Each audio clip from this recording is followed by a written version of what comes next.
I get when I know someone. In 1973, Elvis Presley stood before the world at his legendary Aloha from Hawaii concert. It was broadcast live to millions. He looked like a king on that stage, his voice full of power, his movements graceful and sure. To fans, he was the picture of strength and immortality. That night became a symbol of everything people loved about him. But behind the bright lights, a different story was already unfolding. One that would slowly unravel the man beneath the icon. From 1974 to 1976, Elvis Presley was booked relentlessly. He gave nearly 400 performances in just 3 years. The travel never stopped. The pressure never let up. The stage that once gave him life had become a source of exhaustion. To keep going, Elvis turned to prescription medication. He took pills to sleep, to wake up, to manage pain, to stay sharp. At first, they worked. Then, they began to take something from him. The energy faded. His once radiant face grew puffy and pale. His sharp gaze lost focus. His body began to slow down. The world watched the changes but didn't understand them yet. Then came the book, Elvis, What Happened? It exposed the truth that insiders had tried to keep quiet. Elvis attempted to buy the manuscript to keep it from reaching the public, but it was too late. The book came out and the truth was no longer a secret. He was battling health problems that were becoming harder to hide: high blood pressure, liver damage, glaucoma, chronic pain. Years of prescription use had caught up to him, and now the signs were showing for all to see. The man once full of life was now moving through each day like a shadow of himself. The stage lights no longer made him shine. They revealed how much he had lost.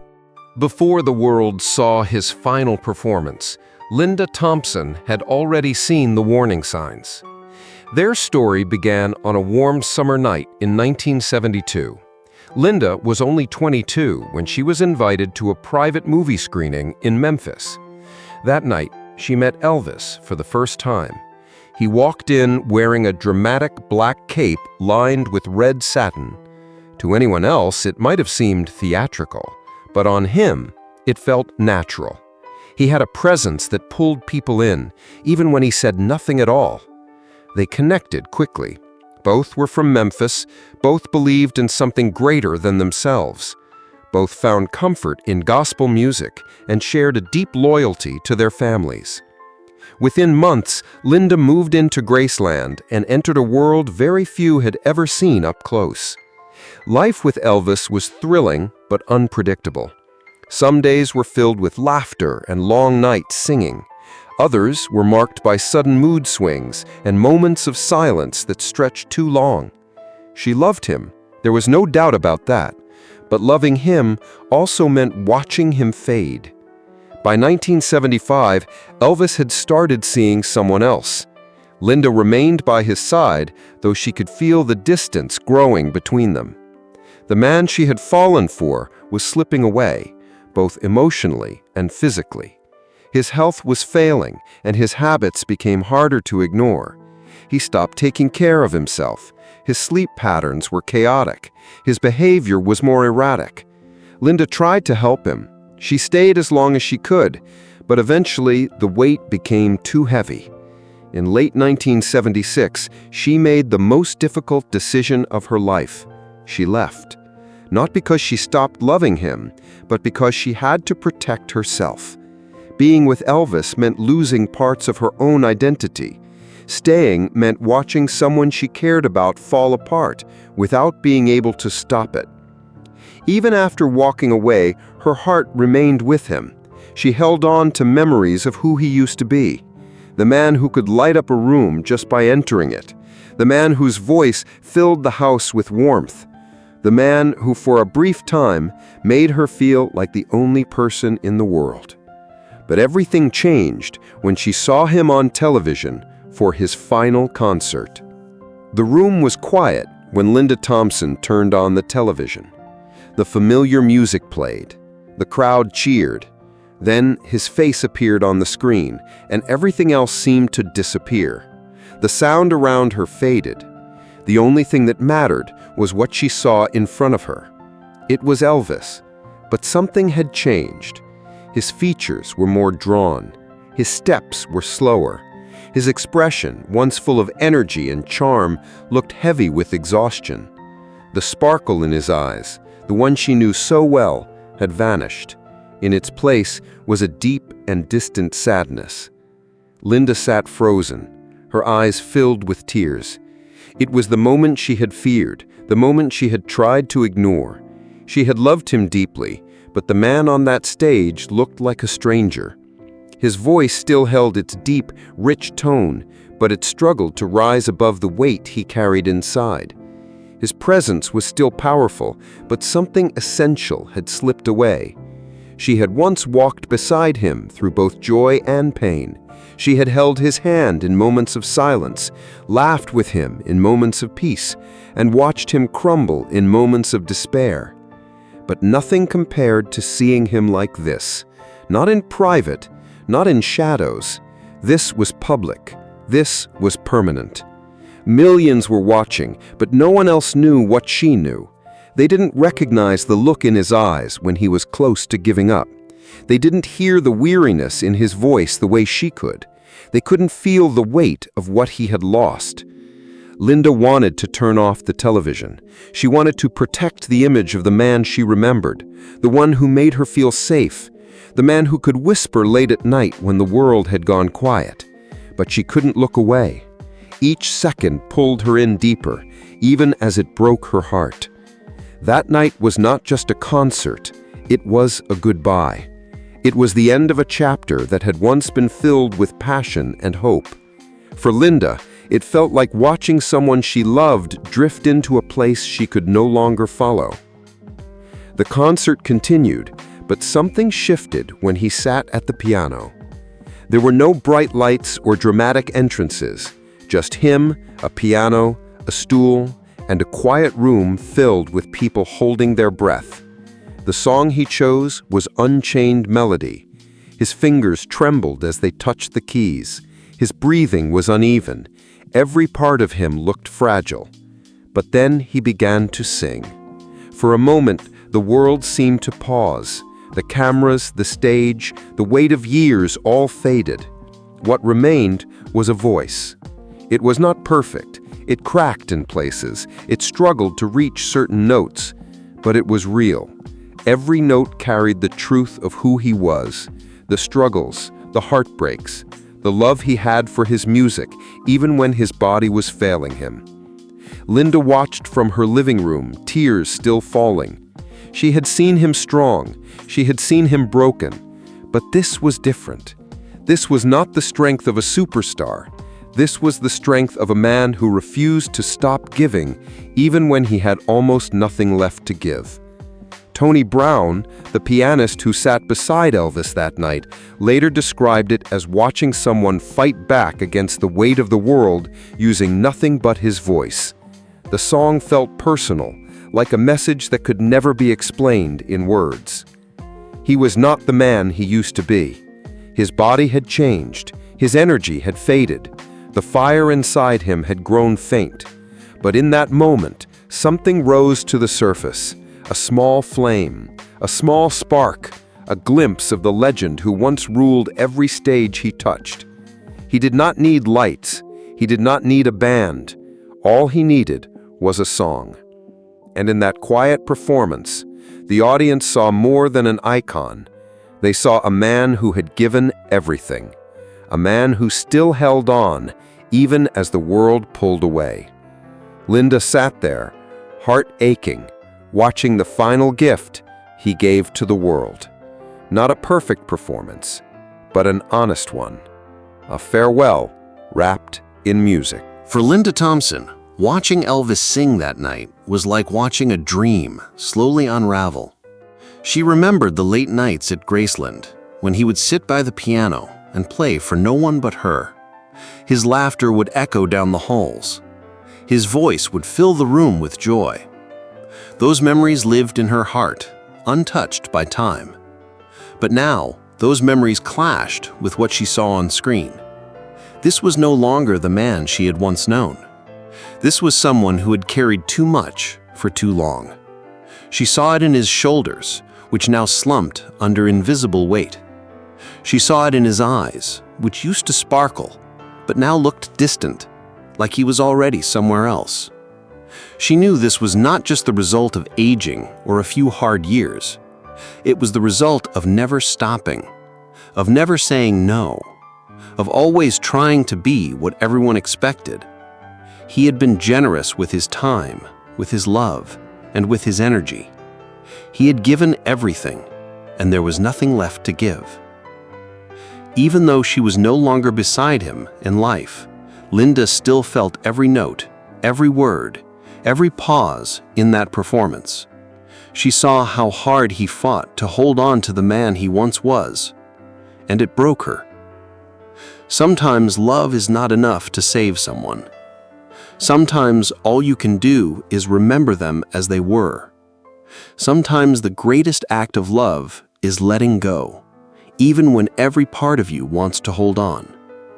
As the song ended, Elvis looked tired but peaceful. It was as if he knew the moment was greater than himself. He gave one last smile, then walked off stage. That smile stayed with Linda. It was not a smile of joy. It was a smile of goodbye. Just weeks after that quiet, powerful performance, the world received the news that no one wanted to believe. Elvis Presley had died at the age of 42. He was found unresponsive in his home at Graceland. His road manager tried to revive him. Paramedics did the same, but nothing worked. The king of rock and roll was gone.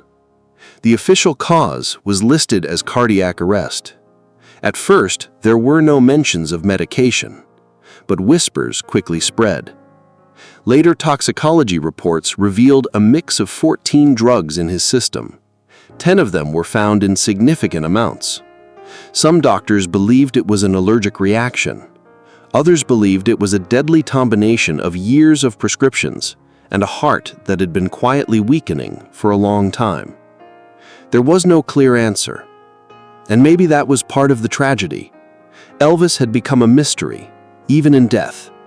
A legend who gave so much to the world, but lost so much of himself along the way. For Linda, the pain did not begin with the news. It had already started long before, in quiet moments when she saw the man she loved slipping away. His final concert only confirmed what her heart had feared. The struggle was real. The suffering was deep. And the end had been approaching, even when no one wanted to admit it. His funeral brought together fans from all corners of the world. They lined the streets, they cried in silence, and they held on to memories of the man who had shaped music and culture forever. But for those who truly knew him, the goodbye had already happened. It happened on stage, beneath soft lights, during a song that held more truth than any headline ever could. After Elvis passed, there was debate about how the world should remember him. His final televised concert stirred strong reactions. Some people believed it should never have been aired. They felt it showed him in a way that was too raw, too exposed. The Presley family chose not to release the footage again. They believed it did not reflect the man they knew. Others saw something different. They saw a man who was human, a man who gave everything he had, even when he had little left to give. A man who stood in front of the world and continued to sing, even while he was hurting. Linda Thompson never blamed him. She understood what fame had done. She had seen the pressure that came with always being watched, always being expected to perform. She knew that behind the rhinestones in the spotlight was a man who still wanted to be loved for who he was, not just for what he gave. In interviews years later, Linda spoke with deep emotion. She described the pain of watching someone you care about fade slowly right in front of your eyes, not just physically, but emotionally. His joy had become quiet. His laughter had become rare. And yet he still gave the world one last gift through his music. That gift was not about perfection. It was about honesty. It was about standing on a stage and showing the world the cost of being a legend. To millions, Elvis Presley was an icon. But to Linda, he was once just a man with a kind heart, a restless spirit, and a love for music that refused to die. To the world, Elvis Presley will always be remembered as the king.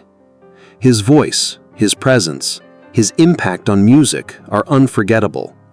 But for the people who stood close to him, the memory is more personal.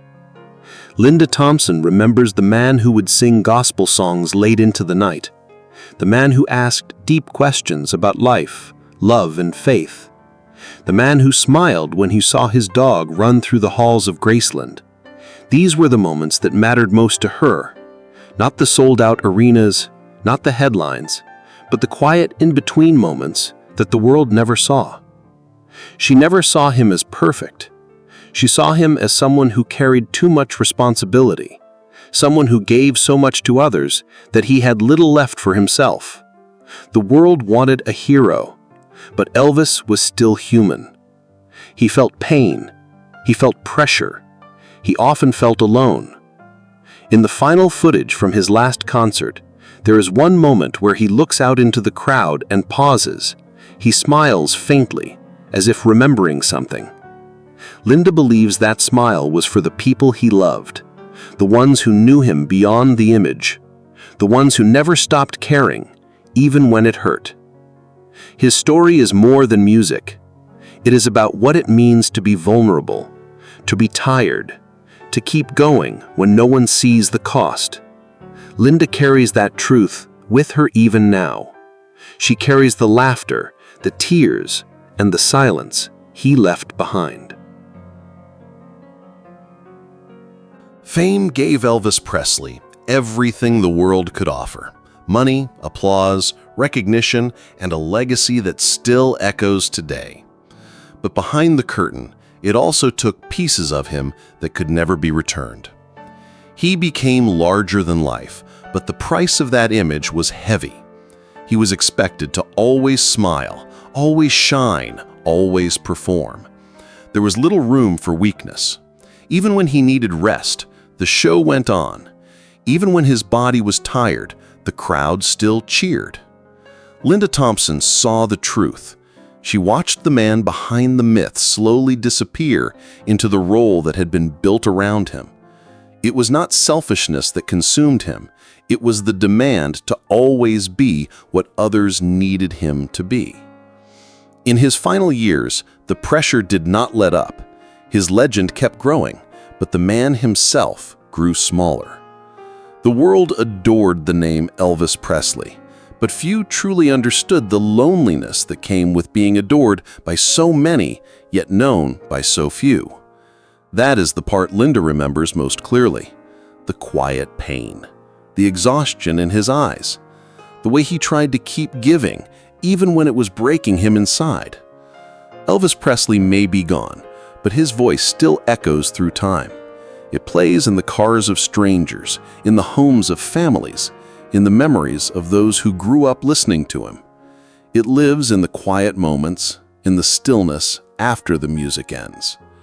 For Linda Thompson, that echo is more than just sound. It is a reminder of a man she once loved, a man who was brilliant, troubled, kind, and tired. A man who gave the world more than it ever gave him in return. She does not remember him as just a star. She remembers the late-night talks, the sudden bursts of laughter, the gentle touch of someone trying to hold himself together. She remembers the way he could light up a room even when his heart was heavy. His final performance was not polished. It was not perfect, but it was honest. And in that honesty, there was beauty. Because even as his strength faded, his soul still reached out to people.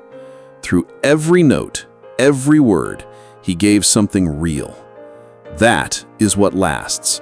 Not the costumes, not the fame, but the moments where he let the world see who he truly was. Elvis Presley may have left the stage, but his story did not end there. It lives in those who knew him. It lives in the music, and it lives in the hearts of those who saw more than just the legend. They saw the man, and that man, despite everything, kept singing.